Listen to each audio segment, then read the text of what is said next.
오늘 우리에게 주시는 하나님의 말씀은 요한복음 11장입니다.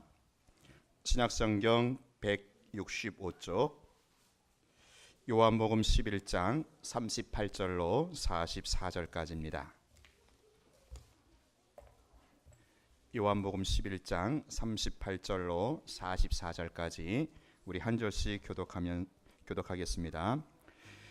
이에 예수께서 다시 속으로 비통히 여기시며 무덤에 가시니 무덤이 굴이라 돌로 막았거늘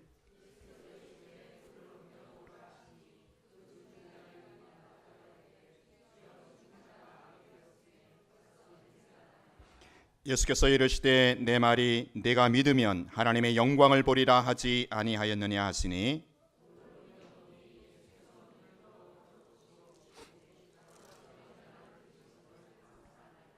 항상 내 말을 들으시는 줄을 내가 알았나이다. 그러나 이 말씀 하옵는 것은 둘러선 무리를 위함이니 곧 아버지께서 나를 보내신 것을 그들로 믿게 하려 함이니이다. 같이 합니다. 죽은 자가 수족을 배로 동인 채로 나오는데 그 얼굴은 수건에 쌓였더라. 예수께서 이르시되 풀어놓아 다니게 하라 하시니라. 아멘. 네, 새해가 좀 지났지만 우리 한 번 더 인사하겠습니다. 새해 복 많이 누리시기 바랍니다. 새해 복 많이 누리시기 바랍니다. 할렐루야. 요즘에 우리가 새해 들어서 특별 새벽 기도회 신년맞이 기도회를 하고 있습니다. 많은 분들이 참여해 주셔서 감사하고요. 혹시 참여하지 못한 분들은 마음에 부담 갖지 마시고요. 있는 그 자리에서 기도하시면 됩니다. 있는 그 자리에서 잠시라도 기도하시면 하나님께서 이 특별 새벽 기도 기간, 이 교회가 공식적으로 허락한 기간이거든요. 이때 하나님께서 각별한 응답을 주십니다. 각별한 능력을 주시고요. 또 각별한 간증을 주십니다. 여러분 있는 곳에서 꼭 기도하시고 남은 한 주간도 하나님께서 더 큰 은혜와 능력과 응답을 주시기를 바랍니다. 그런 차원에서 오늘 이 나사로 좀 스토리를 좀 풀어가도록 하겠습니다. 나사로가 죽었습니다. 그것도 젊은 나이에 죽었습니다. 이 가정은요, 예수님이 특별히 사랑하시던 그런 가정이었거든요. 주님의 각별한 사랑을 입은 가정임에도 하루아침에 날벼락이 떨어진 것입니다. 얼마나 기가 막힌 슬픔인지 모릅니다. 이 두 여동생 마르다와 마리아는 결혼도 하지 않았고 하나뿐인 오빠만 의지하면서 오붓하게 살았거든요.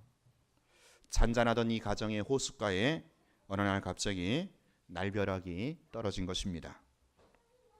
나사로가 사경을 헤맬 때 예수님께 기별을 했어도 예수님은 곧바로 오지 않으셨고 결국에는 장사까지 지내게 되었습니다. 죽은 지 나흘이 돼서야 예수님이 찾아오셨습니다. 나사로의 무덤에 가셨습니다. 이곳에서 예수님은 죽은 나사로를 살리시는 놀라운 기적을 행하시는데요. 이것은 예수 그리스도가 우리의 생명이요 부활되심을 온 천하에 보여주는 그런 유일한 사건입니다. 두 번 다시 반복할 필요가 없는 그런 기적입니다. 예수님은 생명의 주가 되신다. 예수님은 온 우주의 주가 되신다. 죽음을 이기신 만왕의 왕이시다. 이 예수 그리스도에게만 소망이 있고 우리의 영원한 삶을 보장해 준다고 하는 이 엄연한 사실을 선언하고 그것을 믿게 하는 그러한 유일한 사건입니다. 그러므로 이 사건은 엄청난 의미와 메시지를 선포하는 계시사적인 그런 사건입니다. 그래서 우리에게 두 번 다시 반복되지는 않습니다. 아무리 우리가 새벽에 나와 기도하고 밤새도록 철야해도 죽은 우리 식구들이 다시 살아나는 법은 없습니다. 이런 사건은 다시 두 번 다시 반복되지 않습니다. 그럼에도 불구하고 이 말씀이 성경에 기록되어 있고요. 그래서 우리가 이 말씀을 읽을 때마다 나사로야 일어나라 이렇게 부르시는 주님 앞에서 죽은 시체가 수의를 입은 채로 무덤에서 걸어 나오는 그 장엄한 모습을 우리가 영안으로 보고 마음으로 느끼지 않습니까? 왜 이런 말씀을 성경에 기록했을까요? 예수님이 우리의 생명이요 부활되심을 알려주기 위함인 것입니다. 예, 첫째가 그것입니다. 자, 그런데요, 저나 여러분이나 예수님이 우리의 생명 되심을, 우리의 부활 되심을 안 믿는 사람 하나도 없습니다. 다 믿어요. 여러분 다 믿지 않습니까? 우리가 예수를 믿으면 영생을 얻는 줄로 믿습니다. 우리도 언젠가는 이 다음에 무덤에 나아가겠지만 나중에 예수님의 이름으로 부활하여 영원한 생명으로 전혀 새로운 몸을 입고 주님 앞에 나타날 것을 우리는 믿습니다. 우리 가운데 안 믿는 사람 여기 아무도 없습니다. 그러나 여기서 끝나는 것이 아닙니다. 더 중요한 현실적 메시지가 있는 것입니다.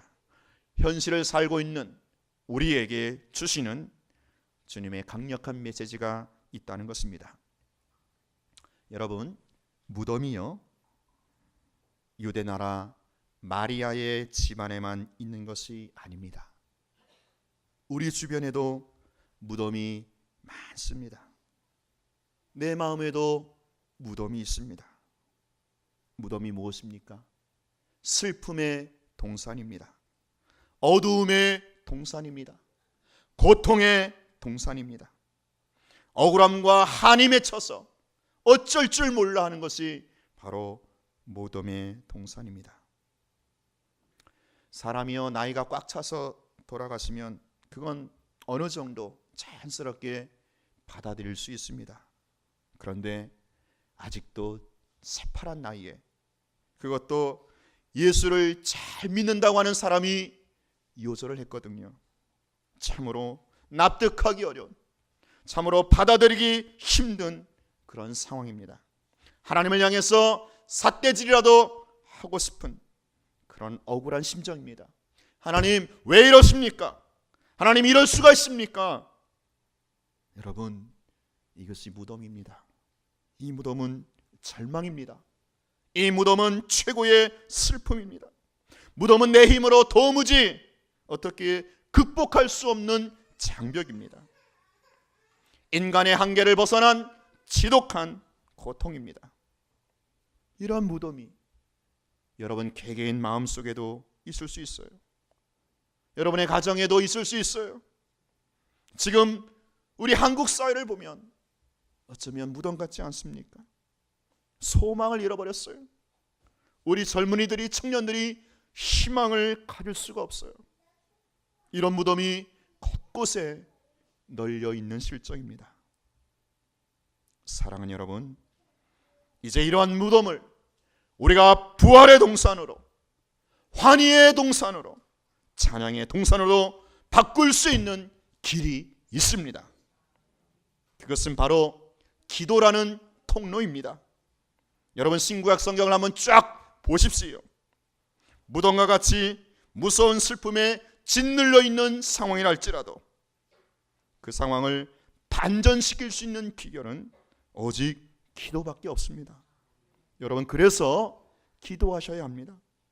기도밖에는 이 무덤 같은 현실을 극복할 재간이 없습니다. 다윗이 오랫동안 이러한 무덤 같은 깊은 고통과 슬픔과 절망과 좌절을 맛보면서 살았거든요.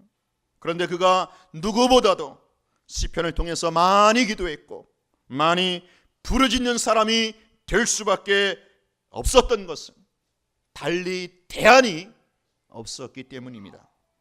기도밖에는 그 무덤을 떨치고 나갈 수 있는 길이 없기 때문에 시편 기자 다윗은 기도했던 것입니다.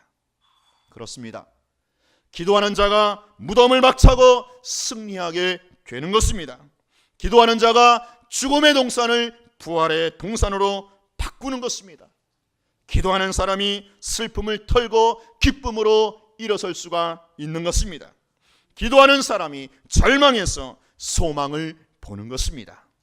기도하는 사람은 내 힘으로는 도무지 일어날 수도 없는데 그 가운데서도 다시 벌떡 일어날 수 있는 하늘의 신령한 능력을 얻게 된다라는 것입니다. 우리 교회가 2013년도 새해를 시작하면서 특세를 은혜 중에 하고 있습니다. 기도는 하늘의 능력을 다운로드 받는 시간입니다. 제가 그래서 요즘에 특세 기간에 시편을 골라서 정말 기도의 그 처절 하나가 담겨있는 그 시편을 골라서 함께 말씀을 나누고 있습니다. 여러분은 지금까지 얼마나 많은 능력을 체험했습니까? 여러분 정말로 기도하셨습니까? 기도에서 신령한 능력을 정말로 체험하셨나요? 우리 다시 한번 기도의 분발이 있기를 바랍니다. 여러분, 내 마음에 있는 무덤을 확 몰아내고 내 가슴에, 이 가슴에 주님의 생명이 약동하는 부활의 동산이 될 수 있도록 우리 하나님께서 우리의 기도 가운데 큰 은혜를 주시기를 축원합니다. 여러분, 우울증에 시달립니까? 불안해서 잠을 뒤척입니까? 죄책감으로 괴롭습니까? 아니면 절망의 깊은 나락에 빠졌습니까? 무기력증에 젖어 있습니까?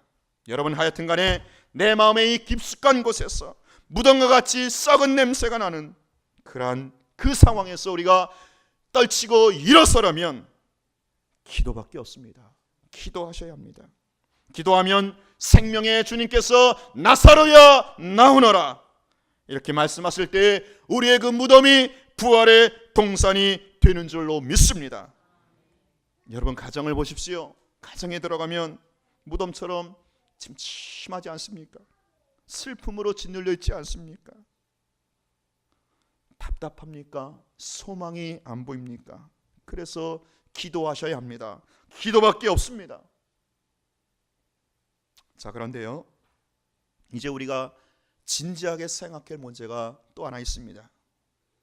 한국교회 기도 참 많이 합니다. 세계 어느 민족보다 기도에 가난한 도사입니다. 한국교회만큼 기도에 열심인 나라가 없습니다. 새벽을 깨우며 기도하고 밤을 지새우며 철회합니다. 그런데 여러분, 문제가 무엇입니까? 뜨거운 열정으로 기도는 참 많이 하는데 능력이 잘 안 나타난다라는 거예요. 능력이 가물가물해요. 부활의 능력이 잘 안 보여요. 나사로가 살아나는 능력이 안 나타나요. 내 마음에 이 슬픔이 달아나는 능력, 우울증 환자가 치유되는 능력, 날마다 남을 원망하며 삿대질하던 사람이 감사하는 사람으로, 기뻐하는 사람으로 변화되는 이 생명의 능력이 잘 안 보인다라는 거예요. 이상해요. 사회에 나가면 거짓말하는 사람 따라가지 아니하며, 오만한 자의 자리에 앉지 아니하며, 악을 행하는 자를 추종하지 아니하며, 손해를 보더라도, 진급이 되지 않더라도, 감등이 되더라도 죄와는 타협하지 않으므로 이 사회를 하나님 나라로 바꾸어 놓는 이 기적이 나를 통해서 좀 나타났으면 좋겠는데, 그렇게 기도를 많이 하는 사람도 사회에 나가면 다를 바가 없는 것 같아요. 능력이 안 보이는 겁니다. 여러분, 이유가 뭘까요? 그렇게 기도 많이 하는데요, 그렇게 새벽을 깨우며 기도하고 밤을 지새우며 기도하는데 왜 이 한국 사회는 점점 부패하며 타락해 가는 것일까요? 왜 우리 가운데는 이 부활의 능력이 나타나지 않는 것일까요? 여기에 해답이 하나 있습니다. 우리가 기도해도 능력이 나타나지 않는 이유가 있습니다. 왜 부활의 역사가 안 나타나는 것일까요? 왜 생명의 역사가 일어나지 않는 것일까요? 세상을 바꾸는 능력이 왜 나타나지 않을까요? 원인이 있습니다. 그것은 돌을 옮기지 않기 때문입니다.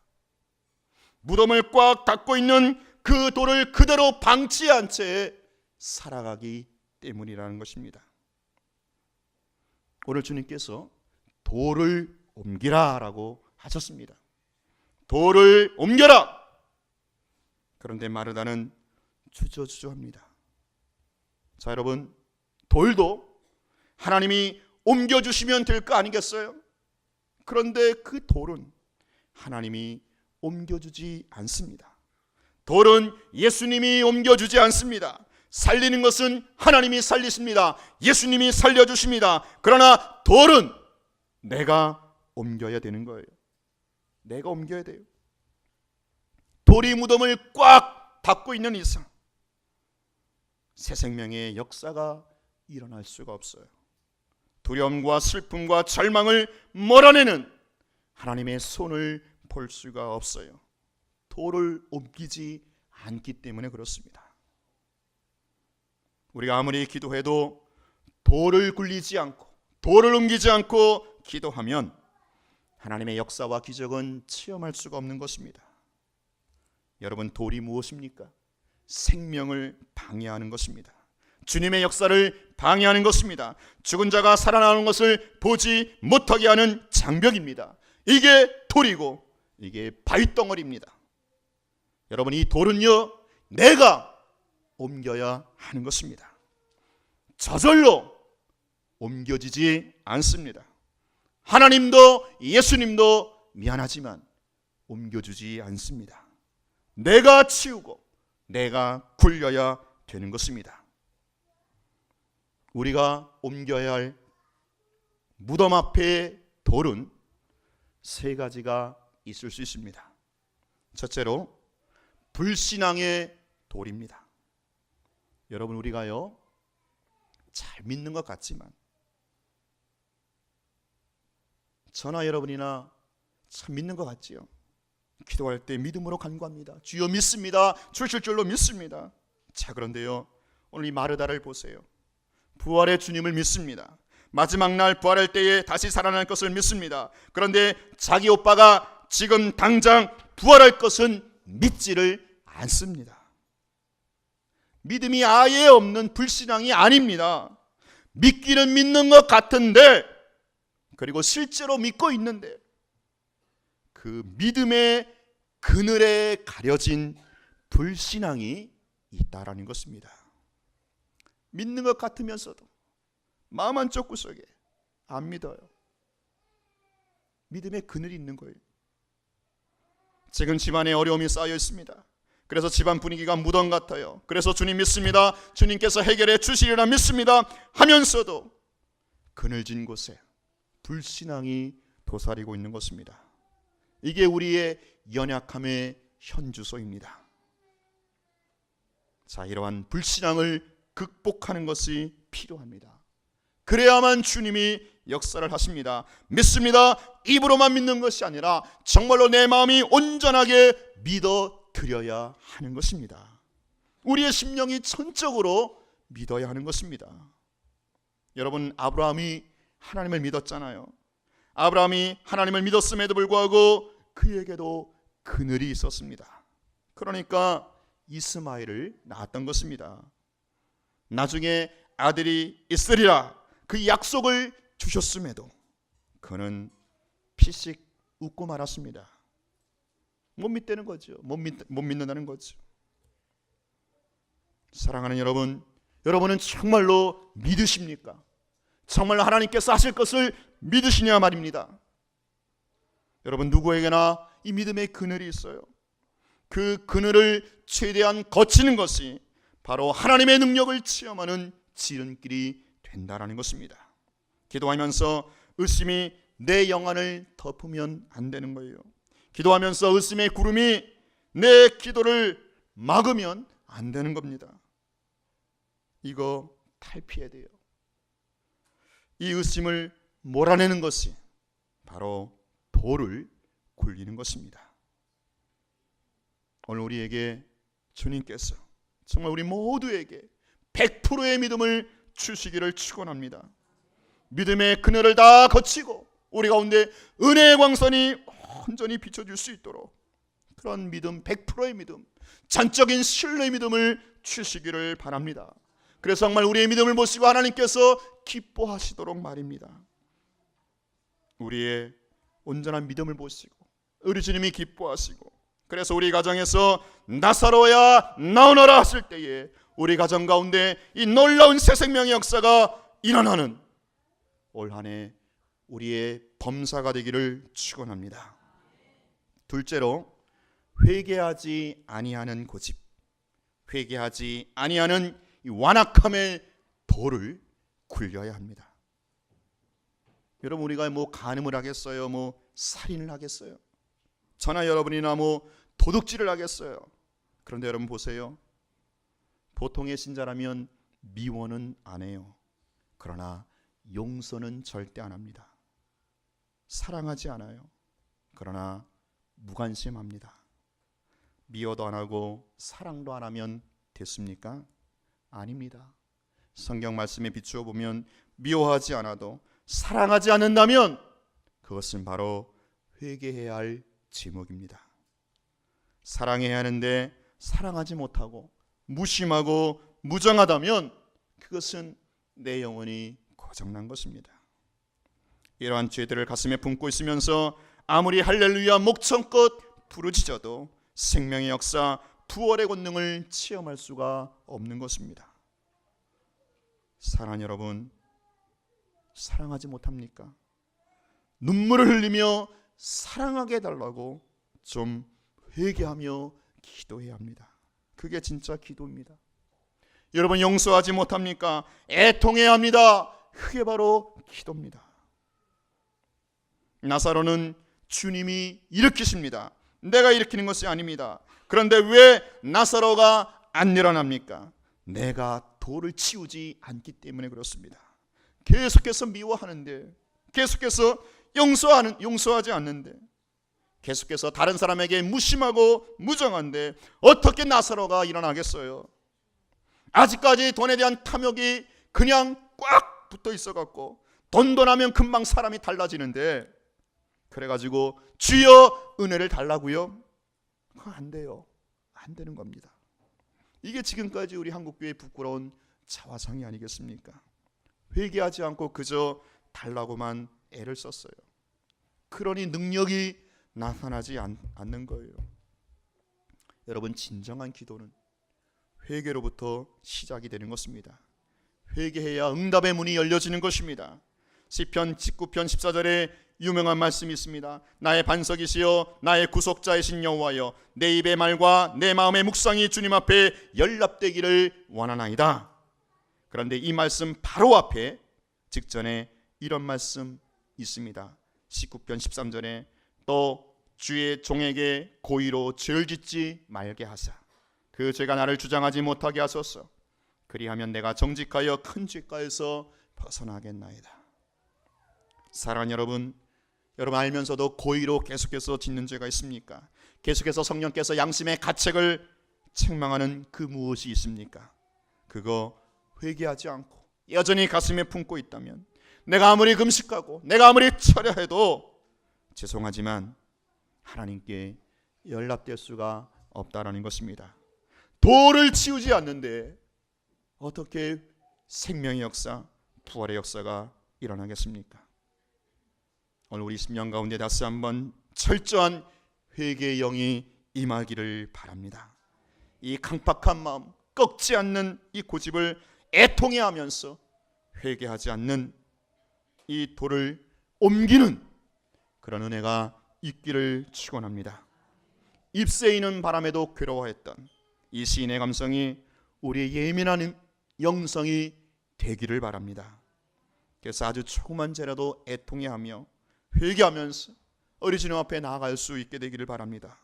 여러분, 우리가요 정말 회개하면서 이 내 마음의 돌을 치우기 시작하면 그때부터 놀라운 일들이 벌어지게 됩니다. 정말 사랑하지 못한 사람을 사랑하게 되고요, 용서하지 못할 사람을 품게 되고요, 불쌍한 영혼들을 보면 긍휼히 여기는 마음이 샘솟듯 일어나게 되는 것입니다. 마음속에 있던 그 탐심이 사라지게 되고요, 그 정욕이 소멸하게 되는 것입니다. 여러분, 우리가요 정말로 회개함으로 이 돌을 치우면 그때부터 내 속에서 찬송이 터지기 시작하는 것입니다. 가난도 오히려 감사하게 되는 것입니다. 가정에서 오는 불행과 고통도 그것 때문에 오히려 내가 더 주님께 가까이 갔노라 라고 감격하는 사람으로 바뀌게 되는 것입니다. 그런데 이런 문제를 회개하지 않고 여전히 죄를 품고 있으면, 그 죄에서 자유하지 못한다면 계속해서 내 마음은 참혹한 무덤으로 남아있는 것입니다. 마지막 세 번째로 순종하지 못하는 돌을 옮겨야 합니다. 회개는 예전부터 지금까지 내가 범했던 죄를 고백하는 것이 회개이고요. 이제 이 순종은요, 지금부터 말씀대로 사는 것입니다. 여러분, 내가 기도했다라는 것으로 스스로 뿌듯해서 성취감으로 만족할 수가 있어요. 그런데 실제 생활에서 주님의 말씀대로 순종하는 모습이 안 보이면 그것은 바로 여러분 마음 안에 커다란 돌덩이가 가로막고 있는 것입니다. 여러분, 속지 마십시오. 착각하지 마십시오. 아주 작은 일에도 순종하십시오. 아주 작은 죄라도 예민하게 애통하며 회개하는 것처럼 아주 작고 하찮은 일에도 순종할 수 있기를 바랍니다. 우리 안에 성령이 거하십니다. 성령이 거하시기 때문에 자주자주 우리가 순종할 것이 무엇인지를 가르쳐 주십니다. 말씀을 통해서 가르쳐 주시고요, 양심을 깨우쳐서 가르쳐 주십니다. 옆에 있는 성도를 통해서도 가르쳐 주시기도 합니다. 우리가요, 이 순종해야 할 항목이 무엇인지를 말입니다. 자, 그런데요, 우리가 순종하기 쉬운 것은 순종하는데 이 순종하기 어려운 거, 내 자존심을 꺾는 거, 내 정욕을 꺾는 거, 이런 것들은 아예 순종하지 않아도 되는 것처럼 치부해 버리고, 그래서 그게 내 습관이 되어버리면 이제 그때부터 아주 이상한 신자가 되는 거예요. 아주 요상한 교인이 되는 겁니다. 여러분, 불순종의 돌을 옮기시기 바랍니다. 불순종의 돌을 치우시기 바랍니다. 그리하면 놀라운 역사가 나타날 것입니다. 죽은 자가 살아나는 기적이 일어날 것입니다. 바로 이 순종에서 능력이 나타나고 응답이 주어진다라는 것입니다. 사랑하는 성도 여러분, 돌은 하나님이 옮겨주지 않습니다. 돌은 마르다가 옮겨야 돼요. 돌은 내가 옮겨야 합니다. 무덤 앞에서 내가 치워야 합니다. 그래야만 생명의 주님이 우리 안에, 내 안에서 역사를 하십니다. 오늘 여러분 마음에 불신앙의 그늘이 있습니까? 회개하지 않고 내 마음에 품고 있는 은밀한 죄가 있습니까? 순종하지 않는 버릇이 있습니까? 이러한 돌을 다 옮겨 놓으면 나사로야 나오너라, 나사로야 나오너라, 오늘도 주님께서 내 마음을 향해서 말씀하실 것입니다. 우리의 가정을 향해서, 우리의 교회를 향해서 주님이 말씀하실 것입니다. 오늘 한국 사회를 향해서, 오늘 한국 교회를 향해서 나사로야 나오너라, 주님이 말씀하실 것입니다. 그리할 때 죽은 자가 썩어 냄새나는 그 무덤이 부활의 동산으로, 소망의 동산으로, 정말로 우리가 신나게 신앙생활을 하게 되는 그런 역사들이 여기저기서 나타날 것입니다.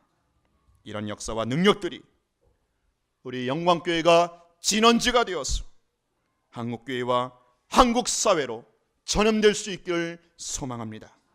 이러한 부활과 생명의 역사가 일어나는 부흥이 우리 교회와 우리 가정에서 불같이 일어나는 2013년 새해가 될 수 있기를 주님의 이름으로 축원합니다. 우리 같이 합심하여 함께 기도하겠습니다. 사랑하는 여러분, 우리는 생명의 주님을 믿습니다. 부활과 생명의 주님이 우리 안에 거하십니다. 주님이 여러분의 기도를 들으십니다. 그런데 불행하게도 아직까지 내 마음에 돌덩어리를 그대로 방치한 채 무덤의 문을 막고 있고 있는 것은 아닌지 한번 살펴보시기를 바랍니다. 우리의 기도가 죽은 자가 살아나는 이 기적을, 이 능력을 체험하려면, 죽음의 동산이 부활의 동산으로 바꾸어지는 능력을 맛보려면, 내 안에 있는 불안, 내 안에 있는 원한, 공포, 걱정, 근심, 분노, 이 모든 것을 싹 쓸어내시는 하나님의 역사를 정말로 체험하기를 원하신다면 여러분, 돌을 옮겨야 합니다. 내가 옮겨야 합니다. 이 시간 내 마음의 불신의 돌을 치워주옵소서. 내 마음에 회개치 못한 돌을 옮깁니다. 순종하지 못한 돌을 옮기니다. 다 같이 주여 한번 외쳐 부르며 기도하겠습니다. 주여, 아버지 하나님이여, 우리의 마음 가운데 여전히 아버지 하나님 불신의 장벽이 가로막고 있습니까? 주여, 회개치 못한 아버지 숨겨놓은 아버지 죄악의 장벽이 남아있습니까? 주여, 순종하지 못하는 아버지 못된 인격들이 아버지 버릇이 남아있습니까? 주여, 정말 하나님께서 우리의 마음에 이 무덤의 동산을 생명의 역사로 아버지 하나님 부활의 동산으로 환희와 소망의 동산으로 바꾸기를 원하실진데 주여, 주여, 주께서 우리 가운데 살피시고 아버지여 돌아보시기를 원합니다. 아버지여, 우리가 주님 믿는다면서도 여전히 아버지 하나님여 기도하면서도 우리의 마음에 불신 남아있습니까? 회개치 못한 숨은 장벽이 있습니까? 숨은 아버지 미란 죄가 장벽을 가로막고 있습니까? 주여, 순종해야 하는 아버지 못하는 부분이 있습니까? 주의 양심에 주께 살펴주시옵소서. 아버지, 아버지 그렇습니다. 하나님, 하나님 용서를 바꾸는 역사 있게 하여 주시옵소서. 주의 아버지 그렇습니다. 아버지, 아버지